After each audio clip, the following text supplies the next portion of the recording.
সম্প্রতি বিজ্ঞানীরা দাবি করেছে খুব শীঘ্রই সূর্য পশ্চিম দিক থেকে ওঠা শুরু করবে।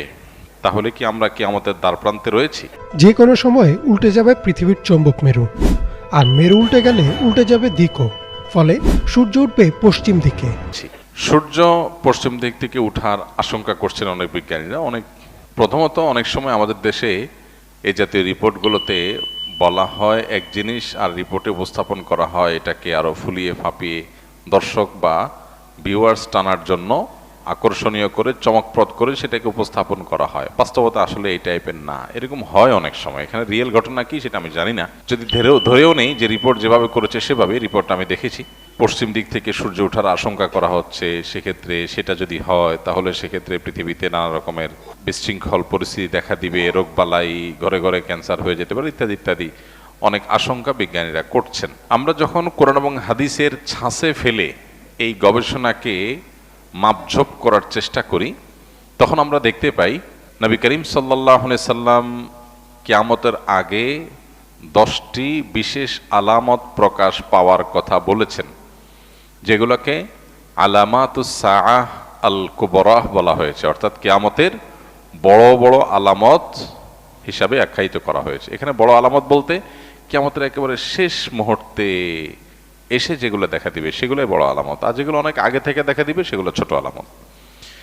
তো কিয়ামতের প্রায় 141টার মতো ছোট আলামত আছে, যেগুলো বিভিন্ন বই পুস্তকে ওলামায়ে কেরাম কোরআন এবং হাদিস থেকে সংকলন করেছেন। সৌদি আরবের একজন আলেম ডক্টর মোহাম্মদ আল আরিফি, তার একটা কিতাব আছে, সেখানে তিনি আলামাতুস সাআত এই 141 সবগুলোকে একত্র করেছেন। নেহায়াতুল আলম তার সেই বইটার নাম, আরবিতে বাংলা অনুবাদ হয়েছে। তো সেই কিয়ামতের আলামতের বইয়ে তিনি 141টা ছোট আলামত উল্লেখ করেছেন, যার বেশিরভাগই পৃথিবীতে ঘটে গেছে, যেগুলো নবী সাল্লাল্লাহু আলাইহি ওয়াসাল্লাম ভবিষ্যদ্বাণী করেছেন ঘটবে ঘটবে ঘটবে, কিন্তু ঘটে গেছে।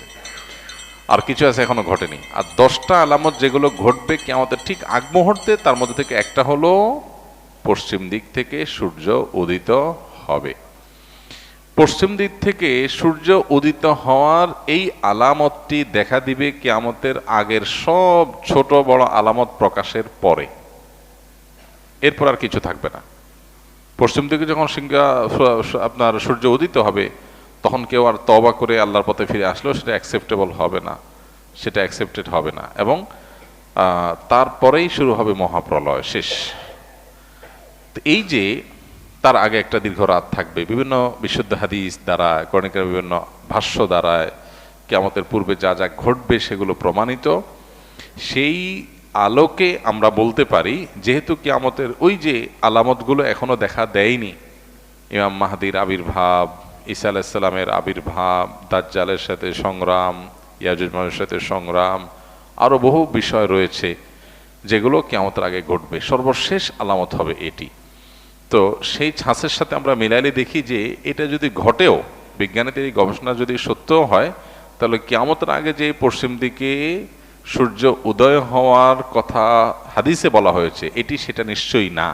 অর্থাৎ এরপরেও পৃথিবী টিকবে। এই পশ্চিম দিকে সূর্য উদিত হওয়ার পর পৃথিবী ধ্বংস হয়ে যাবে, এটা কোনোদিনই হবে না, যতক্ষণ পর্যন্ত হাদিসে ওই সমস্ত আলামতগুলো প্রকাশ না পাবে যেগুলোর পরে হাদিসে সতর্ক করা হয়েছে, ভবিষ্যদ্বাণী করা হয়েছে। এর আগে আপনারা দেখেছেন বিভিন্ন সময় বিজ্ঞানীরা গবেষণা বলেছেন, বিভিন্ন আপনার নক্ষত্র তাদের যে কক্ষপথে তাদের যে বিচরণ হয়ে থাকে, আল্লাহ সুবহানাহু ওয়া তাআলা কোরআনে কারীমে যে বলেছেন যে ওয়াশ-শামসু তাজরি লিমুস্তাকাররিন লাহা যালিকা তাকদীরুল আজিল আলীম ওয়াল কামারু কদ্দারনাহা মানাজিলা। এই যে সৌরজগতে বিভিন্ন গ্রহ নক্ষত্র, আল্লাহর বিভিন্ন বড় বড় যে আপনার তারকারাজি রয়েছে, সৃষ্টি রয়েছে, এগুলো তাদের নির্দিষ্ট কক্ষপথে বিচরণ করে, আল্লাহ তাআলা এটা বলেছেন। তো এই যে বিচরণ করবার কথা বলা হয়েছে কোরআনে, সেখানে কোনোটি বিভিন্ন সময় আপনারা শুনেছেন বিজ্ঞানীরা বলেছেন বিভিন্ন সময় যে কোনো একটা নক্ষত্র আরেকটা নক্ষত্রের সাথে সংঘর্ষ হওয়ার সম্ভাবনা আছে, তাতে পৃথিবী শেষ হয়ে যাবে। আমরা অনেকে এই সমস্ত নিউজ দেখার পর মোটামুটি জমি জমা বিক্রি করে সব খেয়ে পরে মোটামুটি প্রস্তুত হয়ে গেছিলাম। কিন্তু একজন ইমানদার তিনি নিশ্চিতভাবে জানেন নবী করিম সাল্লাল্লাহু আলাইহি সাল্লাম মহাপ্রলয় হয়ে সৃষ্টি জগৎ শেষ হওয়ার যে ঘটনা ঘটবে তার আগে অনেকগুলো বিষয় বলেছেন, সেগুলো ঘটবে।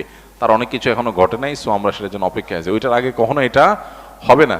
যদি এরকম সংঘর্ষ হয়ও, পৃথিবী যদি ক্ষতিগ্রস্ত হয়ও তো আবার পৃথিবী আবার জেগে উঠবে, এটা ফাইনাল সেই ক্ষতিগ্রস্ত হওয়া নয় যেটি হাদিসে বলা হয়েছে।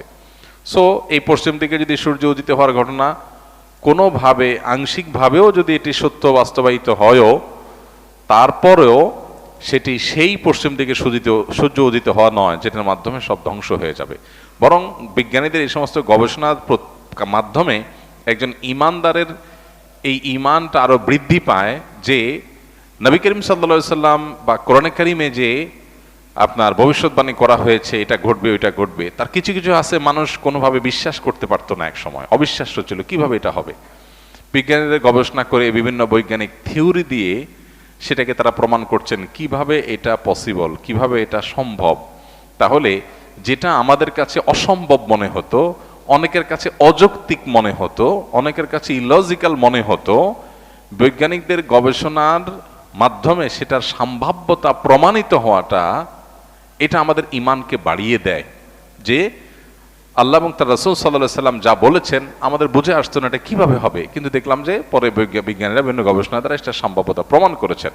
তখন আমরা আমাদের ঈমানকে আরো বৃদ্ধি করি, আরো শানিত করি যে আলহামদুলিল্লাহ আমরা না বুঝেও ঈমান আনি। কিন্তু আমার না বুঝে ঈমান আনার মানে এই না যে আমি যে বিষয়ের প্রতি ঈমান এনেছি এটা ইলজিক্যাল, লজিকটা আমার জানা নাই, পরে আবিষ্কার হয়েছে, কিন্তু আল্লাহ যা বলেছেন তার চেয়ে বড় কোনো লজিক হতে পারে না, সেটা আমার এখন বুঝে আসুক আর না আসুক। এখান থেকে বড় ঈমান আরো আমাদের বৃদ্ধি হয়। তবে এটা সেই ঘটনা অবশ্যই না যেটি হাদিসে বলা হয়েছে, কারণ তার আগে আর অনেক কিছু ঘটার কথা বলা হয়েছে। আসুন্নাহ ফাউন্ডেশন, উম্মার স্বার্থে সুন্নাহর সাথে।